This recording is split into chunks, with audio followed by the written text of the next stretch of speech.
Növbəti sualımızda qeyd olunur ki, xəritə sxemində hərflərlə göstərilmiş ölkələr üçün ümumi olan xüsusiyyətləri müəyyən edək. A. Somalidir burada qeyd olunan. B. Liviyanın ərazisidir, Liviya. Və C. Yəmən qeyd olunmuşdur. 1. Tropik hava kütlələrinin təsirinə məruz qalırlar. Tropik hava kütlələri ilk öncə bilməliyik ki, il boyu tropik iqlim qurşağında və keçid olaraq isə subtropik və subekvatorialın ərazisində hakim olur. Subekvatorialda qışda, subtropikdə isə yayda hakim olur.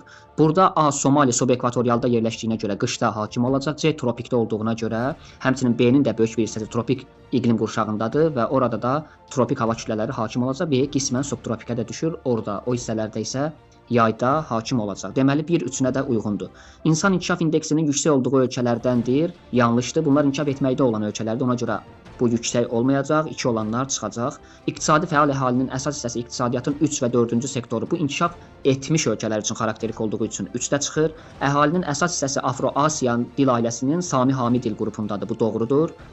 Ərazilərində günorta vaxtı şaquli cisimlərin kölgəsinin olmaması, bəli, bayaq qeyd elədik ki, tropik xətti buradan Liviyanın ərazisini kəsir və digər Yəmən və Somalidə tropiklər arasında olduğuna görə günəş zenitdə olacaq və kölgə olmayacaq həmən zamanlarda. Deməli 5 doğrudur. OPEC təşkilatına buradan üzv olan bircə Liviyadır, qalanları üzv deyil. 1, 4, 5 doğru cavabımız olacaq A.